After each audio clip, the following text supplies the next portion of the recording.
But ಅದು ಕ್ಲೀನಾಗಿ maintain ಮಾಡ್ತಾರೆ. ಬಟ್ ಇದು ಜಾಸ್ತಿ ಆಗಿರೋದು 1 ವೀಕಿಂದ ಜಾಸ್ತಿ ಆಗಿದೆ. ಇದು ಎಲ್ಲರ ಗಮನಕ್ಕೂ ಬಂದಿದೆ. ಈಗ ಮೊನ್ನೆ ನೀವೇ ಮಾಡಿದ್ದೀರಾ ಎಲ್ಲ ಚಾನಲ್ ಅವ್ರು ಬಂದು. ನಮ್ದು ಒಂದೇ ಸಮಸ್ಯೆ, ಎಲ್ಲ ಕ್ಲೀನಾಗಿ ಇಟ್ಕೊಂಡು ಮಾಡಂಗಿದ್ರೆ ಮಾಡಲಿ. ಅದಕ್ಕೋಸ್ಕರ ನಾವು ಆಲ್ರೆಡಿ ತುಂಬ ಸಲ ಫೋನ್ ಮಾಡಿ ಹೇಳಿದ್ದೀನಿ, ಏನಾದ್ರೂ ಊರಿನ ಸಮಸ್ಯೆಪ್ಪ ಬಿಸ್ನೆಸ್ ಮಾಡಿರಿ ಬೇಡ ಅಂತ ಹೇಳಲ್ಲ, ಒಂದು ಕ್ಲೀನ್ನೆಸ್ ಮೇಂಟೈನ್ ಮಾಡಿರಿ ಅಂದ್ಬಿಟ್ಟು ಇವತ್ತು ನಾವು ಪಂಚಾಯತಿಗೆ ಅರ್ಜಿ ಬಂದ PDO ಅವ್ರು ಫೋನ್ ಮಾಡಿದ್ರು. ಬೆಳಿಗ್ಗೆ ಬಂದು ನಾವು 24 ಗಂಟೆ ಟೈಮ್ ಕೊಟ್ಟಿದ್ದೀವಿ. ಮಧ್ಯಾಹ್ನ 11 ಗಂಟೆಗೆ ಬಂದಾಗ ನಾವು ಟೈಮ್ ಕೊಟ್ಟು ಹೋಗಿದ್ದೀವಿ. ಅದೇನಿದೆ ಅದೆಲ್ಲ ಕ್ಲೀನ್ ಮಾಡಬೇಕು. ಆಮೇಲೆ ಅವ್ರದ್ದು ಒಂದು ಗುಂಡಿ ಇತ್ತು, ನಿಮ್ದು ಏನಿದ್ರು ನಮ್ಮ ಚರಂಡಿಗೆ ಬಿಡಬೇಡ್ರಿ, ನೀವು ಮಾಡ್ಕೊಂಡು ಅದನ್ನು ಆಚೆಗೆ ಹಾಕ್ಕೊಡ್ರಿ ಅಂತ ಹೇಳಿದ್ದೀವಿ. ನಾವು ಇವತ್ತು ಬೆಳಿಗ್ಗೆ 11-11:30 ಆಗಿತ್ತು ಬಂದ PDO ಅವರು ನಾವು ಬಂದು. ಆಮೇಲೆ ಇದು ನಮ್ಮದು ಪಂಚಾಯತ್ ಇದೆ ಹೇಳಿದ್ರೆ ಆಯಿತು, ಪಂಚಾಯತ್ ಇದು ಊರೆಲ್ಲ ಬರ್ದಿರೋ ಸ್ಮೆಲ್ ಇಲ್ಲಿ ಬರ್ತಾ ಇದೆ ಅಂದರೆ ಆಯ್ತು, ಇದು ನಾವು ಕ್ಲೀನ್ ಮಾಡಿಸ್ಕೊಡ್ತೀವಿ, ನೀರು ಸರಾಗವಾಗಿ ಹೋಗೋಕ್ಕೆ. ಯಾವುದೇ ಕಾರಣಕ್ಕೂ ಅಂದಿದ್ದು ವೇಸ್ಟ್ ಎಲ್ಲ ಬಿಡಬೇಡಿ, ನೀವು ಗುಂಡಿ ಮಾಡಿ ಅದರಿಂದ ಅದನ್ನ ಏನು ಒಣಗಿಸ್ಬಿಟ್ಟು ಅದನ್ನ ಆಚೆ ಕಿತ್ತಾಕ್ರಿ, ನೀವು ಗೊಬ್ಬರ ಮಾಡ್ಕೊಳ್ರಿ, ಬಟ್ ಮೇಂಟೈನ್ ಮಾಡಿರಿ, ಸ್ಮೆಲ್ ಬರ್ದಿದಂಗೆ ಅಂತ ಹೇಳಿದ್ವಿ.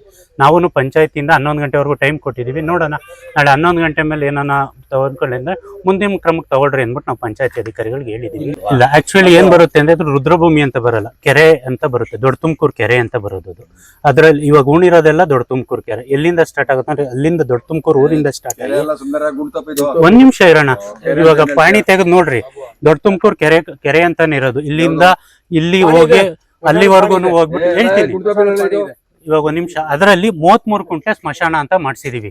ಅದು 33 ಕುಂಟೆ ಬರೋದು ಈ ಕಡೆಯಿಂದ. ಅದನ್ನ ಆಲ್ರೆಡಿ ನಾವು ಸರ್ವೆಗೂ ಹಾಕಿದ್ದೀವಿ. ಇದು 3ನೇ ಸಲ ಸರ್ವೆಗೆ ಹಾಕಿರೋದು. ನಾನು ಇವತ್ತು ADLR ಹತ್ರನೂ ಮಾತಾಡಿದ್ದೀನಿ. ನೆಕ್ಸ್ಟ್ ವೀಕಾಗ ಬಂದು ನೀವು ಸ್ಮಶಾನ ಜಾಗ ಗುರ್ಸ್ಕೊಡ್ತೀವಿ ಅಂತ ಹೇಳಿದ್ದಾರೆ. ಅದು ಇನ್ನೊಂದು ವಾರದೊಳಗಡೆ ಕ್ಲಿಯರ್ ಆಗಿ ಕಲ್ಲು ಹಾಕ್ಸಿ ಅದು ನಾವು ಹದ್ದುಬಸ್ತು ಕಟ್ಟಿದ್ದೀವಿ ಆಲ್ರೆಡಿ. ಅದು ಯಾರೇ ಒತ್ತುವರಿ ಮಾಡ್ಕೊಂಡಿದ್ರು, ಇಲ್ಲಿ ನಾವು ಹದ್ದುಬಸ್ತು ಕಟ್ಟಿದ್ದೀವಿ ಇರೋದ್ರಿಂದ ಅವ್ರ ಪಕ್ಕದ ಜಮೀನವ್ರು ಒತ್ತುವರಿ ಮಾಡ್ಕೊಂಡಿದ್ರು ಬಿಡಬೇಕು, ಇವ್ರು ಒತ್ತುವರಿ ಮಾಡ್ಕೊಂಡಿದ್ರು ಬಿಡಬೇಕು, ಎಲ್ಲರೂ ಬಿಡಬೇಕು. ಅದನ್ನ ತೆರವುಗೊಳಿಸಿ ಅದನ್ನ ನಾವು ಕಾಂಪೌಂಡ್ ಹಾಕೋದಕ್ಕೆ ಆಲ್ರೆಡಿ ನಾವು ಕೊಟ್ಟಿದ್ದೀವಿ. ಯಾವ ಪಂಚಾಯತಿನವರಾಗ್ಲಿ ಯಾರೊಬ್ರು ನಾವ್ ಇದ್ ಮಾಡೋದಿಲ್ಲ. ಇವಾಗ ನಾವು ಬೇರೆ ಊರಿನ ಸಮಸ್ಯೆ ಬಂದಾಗ ನಾವು ಬಗೆಹರಿಸ್ಬೇಕು, ಅದು ಪಂಚಾಯತಿಯವರಾಗಿ. ಈಗ 10 ವರ್ಷದಿಂದ ನಡೀತಾ ಇರ್ಬೇಕಾದ್ರೆ ಈಗ ಜಾಸ್ತಿ ಆಗಿದೆ. ಯಾಕೆಂತಂದ್ರೆ ಅದು ಏನೇನೋ ರೀಸನ್ಗಳು ಇರ್ಬೋದು, ಅದು ನಮಗ್ ಬೇಡ. ಬಟ್ ಈಗಿನ ಜಾಸ್ತಿ ಆಗಿರೋ ಸಮಸ್ಯೆಯನ್ನು ಮಾಡೋದಕ್ಕೆ ನಾವು 24 ಗಂಟೆ ಟೈಮ್ ಕೊಟ್ಟಿದ್ದೀವಿ. ಆಲ್ರೆಡಿ 12 ಅವರ್ ಆಗಿದೆ. ಇನ್ನು 12 ಅವರ್ ಆದ್ಮೇಲೆ ಅಷ್ಟೊತ್ತು ಕ್ಲಿಯರ್ ಮಾಡಿಲ್ಲ ಅಂದ್ರೆ ನಾವು ಮುಂದಿನ ಕ್ರಮ ವಹಿಸಬೇಕು ಅಂತ ಹೇಳಿದ್ದೀವಿ. ಮೊದಲದೆಲ್ಲ ಬಿಡಿ, ಈಗ ಏನೇನೋ ಆಗಿತ್ತು ಅದನ್ನೆಲ್ಲ ತಿಳ್ಕೊಂತ ಹೋದ್ರೆ ಏನೇನೋ ಆಗುತ್ತೆ. ಇವಾಗ ಬೇರೆಯವರು ಇದ್ರು, ನಾವು ಬಂದಿದ್ದೀವಿ, ಅವೆಲ್ಲ ಸಮಸ್ಯೆಗಳು ಅವ್ರ ಮೇಲೂ ಹಾಕೋಕ್ಕಲ್ಲ, ನಮ್ಮ ಮೇಲೂ ಹಾಕೋಕ್ಕಾಗಲ್ಲ. ಅದು ಯಾವಾಗ ಮಾಡಿರೋ ತಪ್ಪು ಮಾಡಿದ್ದಾರೆ. ಬಟ್ ಈಗ ಸಮಸ್ಯೆ ಬಗೆಹರಿಸ್ಕೋದು ಕಡೆ ನಾವು ಗಮನ ಕೊಡೋಣ.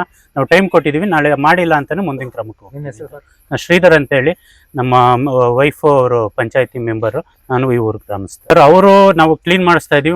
ಇವತ್ತೇನೋ ಕೋಳಿ ಗೊಬ್ಬರ ಹೊಡೆದಿದ್ವಿ ಅದು ಅಂತೇಳಿ ನಾನು ಹೇಳಿದೆ. ಕೋಳಿ ಗೊಬ್ಬರಕ್ಕೂ ಇದಕ್ಕೂ ಸ್ಮೆಲ್ ಡಿಫ್ರೆನ್ಸ್ ಇದೆ, ಅದೇನಿದೆಯೋ ಸಮಸ್ಯೆ ಬಗೆಹರಿಸ್ಬೇಕಪ್ಪ ಅಂತ ಹೇಳಿದ್ವಿ. ನಾನು ತುಂಬಾ ಸಲ ಫೋನ್ ಮಾಡಿದ್ದೀನಿ, ಹೇಳಿದ್ದೀನಿ, ಅವ್ರು ಅರ್ತ್ಕೊಂಡಿಲ್ಲ. ಈಗ ಮುಂದಿನ ಇವಾಗ ಟೈಮ್ ಕೊಟ್ಟಿದೀವಲ್ಲ, ನೋಡೋಣ ನಾಳೆ 12 ಗಂಟೆವರೆಗೂ ಆಗಿಲ್ಲ ಅಂದ್ರೆ ಮುಂದಿನ ಕ್ರಮಕ್ಕೆ ನಾವು ವಹಿಸ್ತೀವಿ.